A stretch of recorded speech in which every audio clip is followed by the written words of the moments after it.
name is Loie Lane, and I'm so excited to tell you guys about my new podcast, Internet Urban Legends, with my BFF Snitchery. We deep dive into the darkest corners of the internet to uncover whether some of the most notorious web myths are hoax or whether they're con. Internet Urban Legends, available exclusively on Spotify. Hello, my loves. Welcome back to my channel, or welcome to my channel if you're new here. Hi, hello. My name is Loie. It feels like it's a bit of a blast to the past today because we are going to be talking about the Time to Wait TikTok account. There is no easy way to summarize Time to Wait. This is an account that we have been following here on my channel for over a year at this point. There are multiple videos on the account on everything that went down over the course of the last year. Well over an hour of footage to sift through if you guys want to have a little bit of a Loie binge marathon and get caught up to speed before watching this video if you are unfamiliar.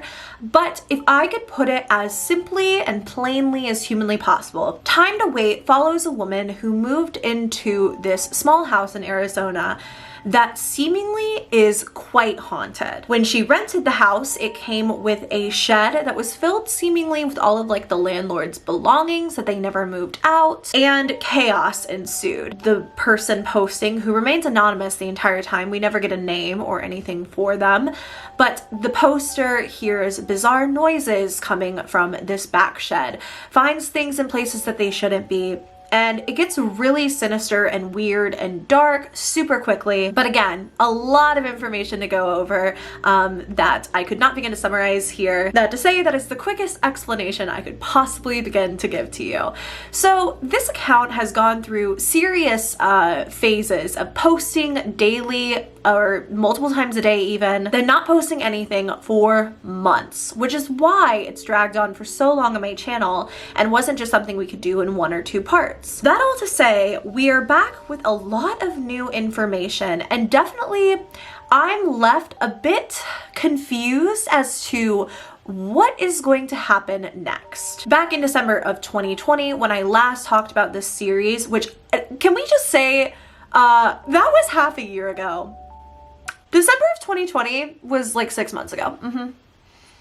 Yeah, I hate that. In December of 2020, our poster finds a bizarre baby doll linked to the shed that changes position on its own, seemingly causes like paintings on the wall to fall on their own, just does a bunch of weird stuff. And when our poster puts the doll back into the shed, they hear a baby crying out from the backyard. And this is where we left off. So quite a scary place to leave. Now, in the videos coming back, our poster explains that she's been trying to get in touch with her landlords since last year, just for months and months and months, and has been pretty much unsuccessful. So the power went out in my house today in about half of my house, and I had to call an electrician to come in and fix a breaker. And I had to get a hold of my landlord to get approval to make sure that I wasn't going to like pay for it out of pocket and then still have to pay December rent. I basically just wanted them to take it off of my rent, but I couldn't get a hold of them. And I realized I actually haven't gotten a hold of my landlords in like 2 months because I've been asking them to like get all this stuff out of the shed and like take care of that situation. So here's the old breaker box. I'm using a faraway candle lighter because my flash isn't working for some reason. Everything is leaking down here. This is all muddy, which is crazy because it's Phoenix. It hasn't rained in forever. This adds, of course, to the mystery around the items in the shed because, you know, she's asking them, hey, can you come get your stuff? And they're not responding to her at all. And then she realizes she hasn't spoken to them in months. When I've talked about this account in the past, there's been a very clear kind of storyline to follow, a very clear sort of chain of events to push off of and follow narrative-wise. However, this series really started to derail in a way, and that's kind of what we're observing here, I think, is the derailing of Time to Wait as a series as a whole. And I think that it really got to this place because the poster was really enthusiastic about the story, about sharing their experience, and then basically TikTok caught them using a string to open a door. Now, I explained in a video how I actually thought that that sort of played into the entire storyline. Time to Wait had been really meticulous with the way that they presented information in the past, and I truly believed that the string was intentionally there. And even if it wasn't, there was an easy way to play it off. That the poster was doing all of the things that they thought that this monster, this entity, this this whatever that was in the back shed was doing to them. That all to say, I do apologize for getting a little rambly there. I've always had a bit of a storyline to follow with this series. That's not really the case anymore. This series, I think, as a whole derailed because people called out the fact that it is an ARG, the fact that it is a viral, scary story. And for some reason, TikTok is sort of mixed on these. Sometimes they really don't like them, and this was one of those cases. And I don't know if that's why we went so long without an update, and that's why there's kind of a lack of a plot line now, but there's still a bunch of really interesting stuff to go through here. And I'll be creating a plot line as best I can as we go along, just to make it more interesting and more story driven for all of you. Because I find it really easy to follow videos when there's like a clear, concise story. When I'm just like spitting out information, I don't feel like it's nearly as fun. I don't get as like involved or wrapped into the story. Anyway, in the next video, we get a brief clip of the shed. This is claimed to have been like the only couple of seconds where something interesting happened from just hours and hours of footage of the shed. This video was recorded during the daytime, and there was about 3 hours of footage, and this was the only thing that I found. Basically, I've just been staying inside and keeping the blinds shut at night because I don't know, I just feel like I am either freaking myself out, like I'm paranoid and I see things out there and it spirals, you know what I mean? So remember that the shed is kind of the source of everything paranormal and weird going on with the home. We've found vials of blood in it. We have found suitcases with weird information alluding to people who have lived in the house before. We even found it at one point that supposedly the former tenant of the house was living in it. So I've seen it so many times, and there's this thing called the uncanny valley where it's like something that looks human but it's not, it freaks you out, and that's entirely true for me. And there's another thing where, like, you know, there used to be like 10 types of humanoids when Homo sapiens first arrived, and like people think that that's what the uncanny valley accounts for, is that we like fought with those other humanoids, but I think it could be something else. Our poster goes on to explain this creature that she's seen time and time again, describing it as something that seems to her as if it came out of the uncanny valley. But her theory as to what it is haunting and stalking and just basically possessing her home goes so much deeper than that. So I've known about the uncanny valley phenomenon for most of my adult life. It's where something looks not quite human and it freaks you out.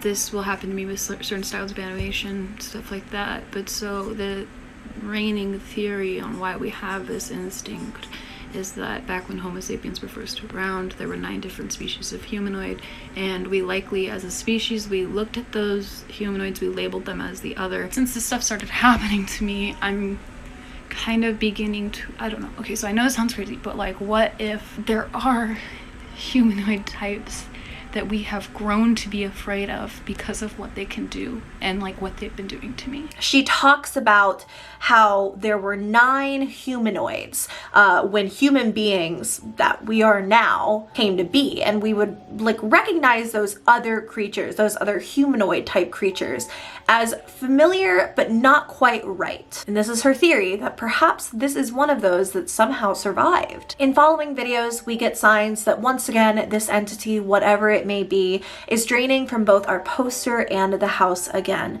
There are several videos alluding to this, including our poster showcasing her plants dying really rapidly, stray cats that live around the house hiss at her as she walks by, and in one video as she is petting her small dog Annie, which I love. I have an Annie too that looks very similar and it's super cute.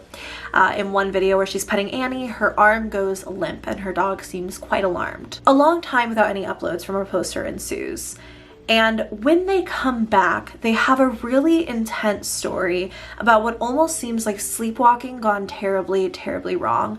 I'm gonna give a bit of a trigger warning here for talk of dissociation. Disassociation, is that how you say that word? Basically, our poster talks about dissociating and other mental health related things as we get into this next clip. I've been staying with my friend in Flagstaff because I was at my house on Christmas Eve. I had my kids with my sister, and I was filming some noises that I heard outside. The last thing that I remember is going outside with my phone.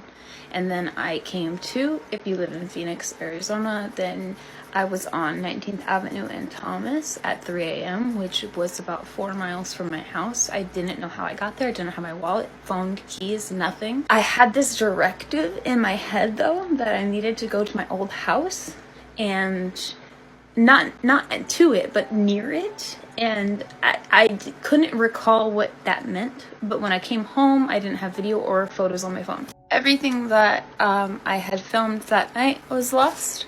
But not just that, it was all my audio, all my notes, all my photos, everything that I had taken in the past year, everything that I had ever done on that phone was gone, like, from the moment I got it. So I don't have any of that. It's not on the cloud. Nothing is there. I have an iPhone. I don't know what happened to any of that information. It's all gone. So our poster can't remember where they are, what's going on. They will just wake up in random places and not know what on earth has been happening. And so our poster ends up at the mental hospital, as they describe it, for an extended stay. Now, when they return back to their home, their small dog Annie seems quite unnerved, so they choose to go check on the back shed again. Ever since we got home, Annie's been acting really weird and just like staring off like this. Annie, it's okay. It's okay. When I got home, I noticed that this window had broken, so I used tape and cardboard because I didn't have enough cardboard, but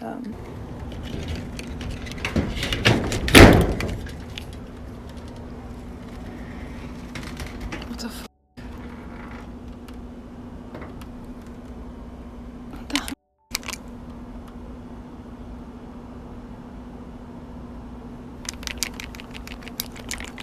When entering the shed, we can see that the flashlight begins to flash on and off on its own, and we can see almost like what looks like a small doll or person or apparition in the right upper corner of this video.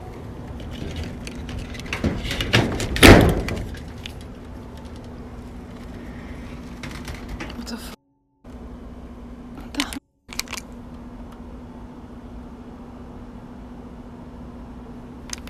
And when the flashlight comes back on after flashing, of course, it's gone. We don't hear from her again for a month, and she comes back with a jokey, like lighthearted video saying, "Tell me what you spent your stimulus check on without telling me what you spent your stimulus check on." And then there's kind of some difficult content to sift through. There's particularly one video where she has what seems like a bit of a panic attack, and it's really upsetting and hard for me to watch, even if it is acting or an ARG or anything. So I will not put it here, but you can find it on their account. In this video, she begins to panic and hyperventilate and cry because it's as if something shoves her onto the ground, if I'm understanding it correctly. In a following video where she is calmer talking about the situation, she describes it simply as a head of hair that she saw that pushed her down. I was sorry about the confusion. I thought that I had got it on film. I thought that I saw it fully on the camera too. I saw this just head of hair, and that's all I really saw. The light wasn't really working, but inside the shed are these, it's like a bed frame on the floor, so I tripped on those beams, and I think I sprained my ankle, if I'm being honest. But I slept in my car last night, and when I got home from the hospital yesterday, I dyed my hair red, and I just stained my car because I didn't rinse it out properly, and I don't want to go home. She ends this video very clearly quite upset, saying she doesn't want to go home. Okay, I got my timeline apparently a little bit mixed up. So the head of hair thing happens. She's shoved onto the ground. This is after the mental hospital. Then we have the stimmy joke, the joke about the stimulus check. Then a month after that, so we have 2 months in between basically everything happening, our poster comes back again. Now, we talked a lot about like basically what seemed like her sleepwalking going terribly, terribly wrong.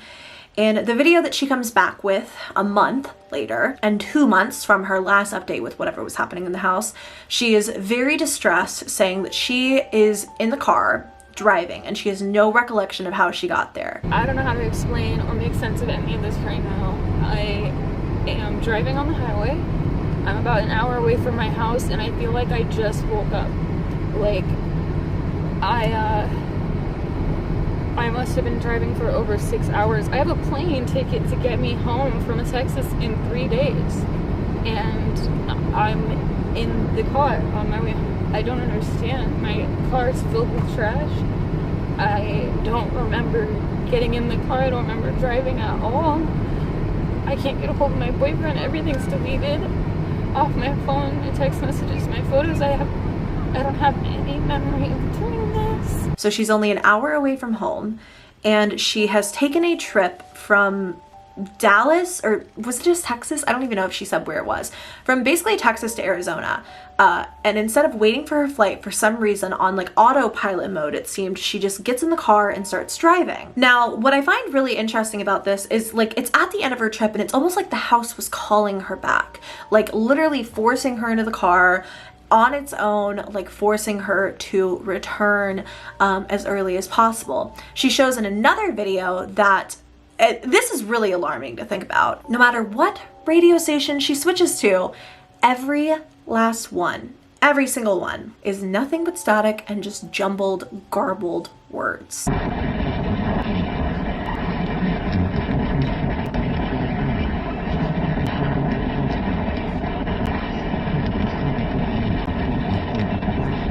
All the radio stations are set to things like that. Okay, and the reason that freaks me out so much is really imagine this, driving on autopilot to the sound of static and nothingness, just zoned out and waking up in the middle of nowhere, probably, to that. When she finally returns home, she talks about how she had a really weird dream that she was like dragged from the shed, or dragged from the house to the shed.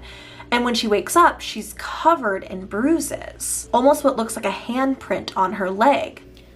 I just woke up from a dream that I was being dragged out of my house and into the shed. And I just woke up with these bruises on me. On April 24th, when our poster returns once again, we find out that they are moving. They are finally leaving this house after a year and some change of torment. I'm finally starting to get everything boxed up and ready to go. I'm really excited about leaving, but I'm not really sure what I should be doing with the stuff from the shed. If I should just leave it or maybe bury it, or I've also thought about sending it to the address in Ohio, but I don't know if anybody lives there anymore. I've sent letters, but they haven't responded. They're unsure of what to do with things in the back shed, although many commenters said that if it is the landlord's property, to simply leave it because it's their problem. Our poster also says that since the moving began, things in the house have been getting really bad once again. Ever since I started packing up, things have been getting a little bit weird in the house, a lot more noise and activity coming from outside, but I'm trying not to think about it because we're leaving. We're not dealing with this anymore. My strat has been to just ignore completely, but it's taken a toll. And again, we have a long time with no posting, but as I was researching for this video, basically a few nights ago, 3 days ago, when I made my script for this video, the poster filmed basically themselves packing when something really weird happens.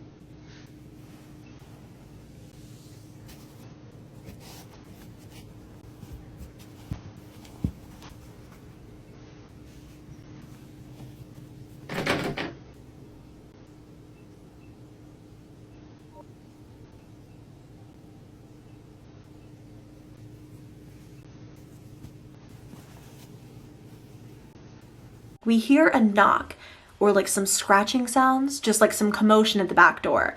And she immediately just goes back to packing without saying a single word. And that's where we're at right now in Time to Wait. A haunted side of TikTok series completely and totally derailed and seemingly just fallen right off the tracks into madness, both literally and figuratively. The kind of lack of updates from this account and the lack of progress in the story really made me so sad, because I felt, and I still feel, as if this is one of the most fascinating things I've ever consumed horror-wise on TikTok. And I really felt like people, you know, getting up in arms over it being an ARG kind of ruined it in a way. Like, it's hard to explain, but then of course the poster didn't want to post as much and all the comments weren't about the story anymore. It was about the string and all of that. So I think that that's how we've kind of ended up where we are. And I think that this series is probably coming to a really abrupt end, because once they move out, I'm assuming nothing is going to happen anymore.